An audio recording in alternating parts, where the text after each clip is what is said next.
Brian's family lived very poorly. He wore old clothes, but he was confident and had an inquisitive mind, and for that he repeatedly received praise from the astonished teachers.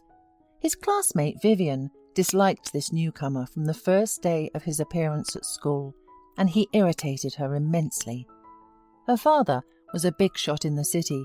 He had a business, influential friends, real estate, and a beautiful wife.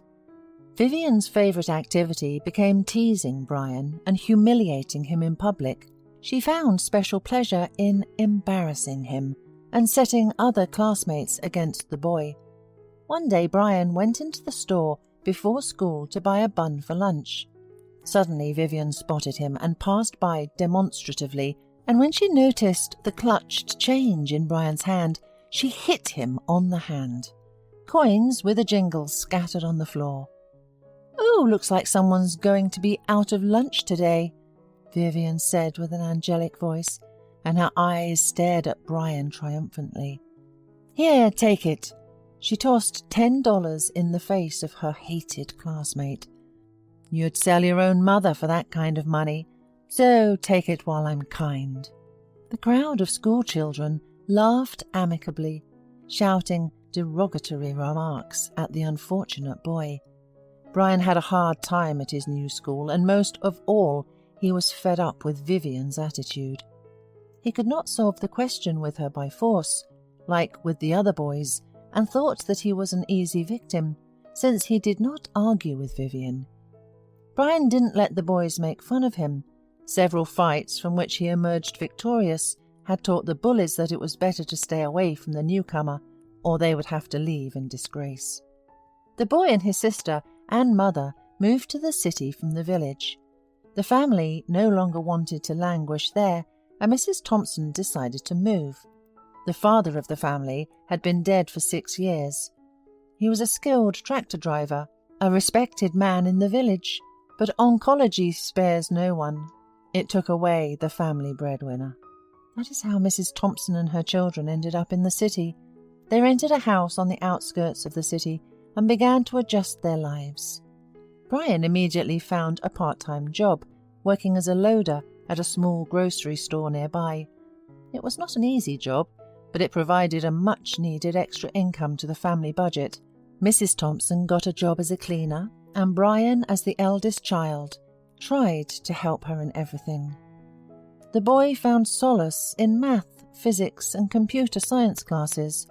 Most of his classmates had difficulties in these subjects, but not him. Teachers admired the gifted student and sent him to Olympiads and helped him find like-minded people. "Son, I'm so proud of you. You're my good boy, my hope," Mrs. Thompson babbled happily when she saw her child's grades. The woman was happy about her son's success because he became the best in the class, but because of the eternal lack of money in the family, old clothes and other views on life, Brian failed to achieve respect in class. He often envied those silly classmates who kept up with the times and looked modern. People paid attention to them. Girls sent them love notes, while he was alone in class. One evening there was a serious conversation between mother and son. "I've told you I'm not going. Why do you want to waste your money?" resented Brian, who did not want to discuss his true desire to be away at prom. "You don't need to think about the money," the mother coaxed him. "I'll get it, and we'll buy you a great suit. I want you to relax and have fun, too. It's a school prom. There'll be dancing, a concert." "It's a useless activity. I'm not interested," the boy repeated. "Nobody likes me there. I don't see any fun in propping up the walls all night." Almost 10 years have passed since those unpleasant and bitter school days. It was not a good time for Vivian's family. Her father became seriously ill and passed away. Her mother, who had always delighted the eye at society parties, turned out to be quite far from running a business. After several unsuccessful transactions, the company went bankrupt. Vivian was beyond angry with her mother. "Why are you doing this to me? Didn't you and Dad have any plan for an occasion like this? Why haven't you taken care of it?" "I've never worked and never intended to," screamed the girl in hysterics. The mere thought of having to report to someone and count the money made her terrified. "Honey, what can I do? Your daddy was our only hope. I can't do anything, and now I'm convinced of that. If you do nothing, we'll have to say goodbye to the house and rent a flat," almost cried the woman. Thanks to the reputation of her late father, Vivian got a job as a secretary in a trading company. But soon she got tired of listening to the reproaches of management and decided to use her other talents.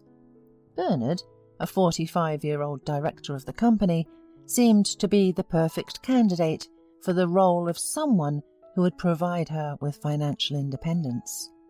The divorced, childless, balding man did not believe that happiness and adventure were still possible for him, but the sincere, as he thought, crush of the young beauty helped him to believe again in himself and that the women were still interested in him. "You're so reliable, so smart," whispered Vivian to Bernard, hoping to get married sooner. "No one professional can compare to you. Believe me, I've seen many in my father's company. I miss him so much sometimes, and you remind me of him. Dad always took care of me, and you make me feel like a little girl." "And I feel like a boy in love again. For you, I'm ready to move mountains," admitted the man, not seeing the catch of his young beloved's actions. "Soon we will get married, and everyone will be jealous of our happiness." After the wedding, Vivian got a taste of the luxurious life again.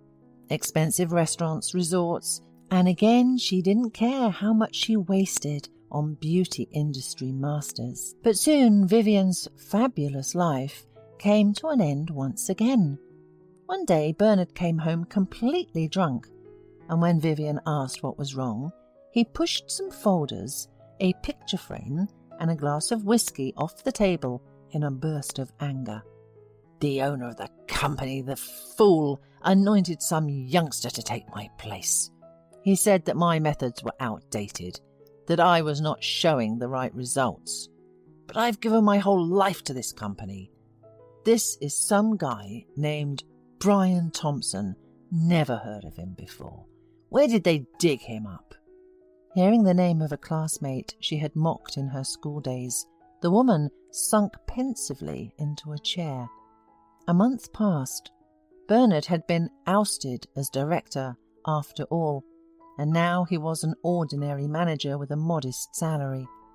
Vivian understood that now he was useless, old, and there was no need to hold on to him anymore. Desperate times called for desperate actions, and the woman decided to meet Brian face to face. She decided to try the same trick she had tried with Bernard. For her meeting with the new director, she chose a provocative outfit, hoping to charm him. She knew that Brian was single, and she hoped to make him fall in love with her and get rich again. "Brian, I'm glad to see you," she chanted as she burst into the man's office, not listening to the secretary's protests. The suit fits you. You look so solid in it." "Hello, Vivian. Are you here on business? I have a meeting in half an hour. I can't spare you much time," he replied in a business-like tone, putting folders of documents in his leather briefcase. "Why are you so cold to me? I'm just stopping by out of an old friendship. After all, you were such a brainiac in high school.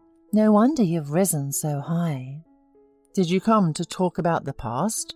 asked Brian, looking questioningly at the woman who came over to his desk and sat down on the very edge, putting her leg over her leg. "Give me just 5 minutes. I really need your help," she said capriciously, patting her eyes with lush lashes. "I'm having some difficulties at work, and you're the big boss now. Don't leave your classmate in trouble. Help me. You may have heard, my father is dead. My mother and I are broke now, and she is often sick. All hope is on me, but I'm not used to hard work. Look at me." Vivian took Brian's hand. "I'm capable of doing anything for work." Why don't you help me?" "I will, of course, but currently all the jobs are filled. The company only needs a janitor. Will you come?" The man replied with a nice smile, and seeing how the affectionate expression on Vivian's face was replaced by anger and sass, she slid off the table, realizing that her efforts had no effect. Her eyes filled with angry tears. Everything she aspired to had collapsed. She could do nothing on her own. She was used to using others, relying on their hard work. She had spent all her energy and youth on an idle life, not caring that in the future her carelessness might crumble, and she would be left alone with reality. She should not have been frivolous about her studies, mocking people, because now no one will be kind to her. No one cares about the pathetic, bankrupt party girl, who without a powerful father is nothing of himself. Vivian hurried to leave the office of a man, but he called her when she already grabbed the door handle. "Wait, I have something for you." The woman turned around with hope in her eyes. Brian took his wallet out of his jacket pocket and pulled out a $10 bill on the table. Vivian turned pale. "What a rotten man you are," shouted Vivian. "I'm just paying you back," shrugged Brian. From then on, Brian never thought of Vivian again. He successfully coped with the duties of the director and earned the respect of his subordinates. During one of his holidays in the mountains, Brian met Holly. The girl could not figure out how to set up her tent, and he helped her. Their common interests and values quickly brought them closer together, and in 8 months Mrs. Thompson was already preparing for her son's wedding. 10 years later, Brian, a successful businessman, happy family man, and father of 3 children, received an invitation to a reunion of classmates. There, he met Vivian again. Life had shattered the woman strongly. She had not found the strength to overcome her problems. She drowned out her sorrows with alcohol and lived on the salary of a station cleaner.